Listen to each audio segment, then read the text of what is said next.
श्रीकृष्ण जन्मकथा. मथुरेचा राजा उग्रसेन याला त्यांचा स्वतःचा मुलगा कंस तुरुंगात टाकून स्वतःच राजा झाला. कंसाची बहीण देवकी हिचा विवाह वसुदेव यांच्याशी झाला. विवाहाच्या वेळी आकाशवाणी झाली, अरे कंस, तुझ्या बहिणी देवकीच्या पोटातून जन्मलेला 8वा पुत्र तुझा संहार करील. हे ऐकताच कंस घाबरला आणि त्याने देवकी वसुदेव यांना कारागृहात डांबून ठेवलं. देवकीला जे मूल होई ते कंस लगेच ठार मारी. जेव्हा 8व्या अपत्याचा काळ आला तेव्हा भगवान विष्णू स्वतः प्रकट झाले आणि म्हणाले, मी तुझ्या पोटी जन्म घेईन, तू मला गोकुळात नंद यशोदा यांच्याकडे ने. भाद्रपद महिन्याच्या कृष्ण पक्षाच्या अष्टमीला मध्यरात्री देवकीच्या पोटी भगवान श्रीकृष्ण जन्मले.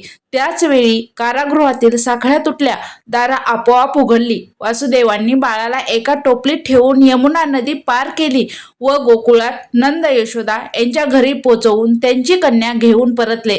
सकाळी जेव्हा कंसाने कन्येला पाहिले तेव्हा त्याने तिला भिंतीवर आपटून ठार मारण्याचा प्रयत्न केला, पण ती कन्या हातातून सुटून मायादेवी प्रकट झाली आणि म्हणाली, अरे मूर्खा, तुला मारणारा जन्माला आला आहे, तो तुझ्या हाती लागणार नाही. कंस घाबरला पण अत्याचार करतच राहिला. पुढे श्रीकृष्णाने मोठे होऊन अनेक पराक्रम केले व शेवटी कंसाचा वध करून अत्याचारातून लोकांना मुक्त केले.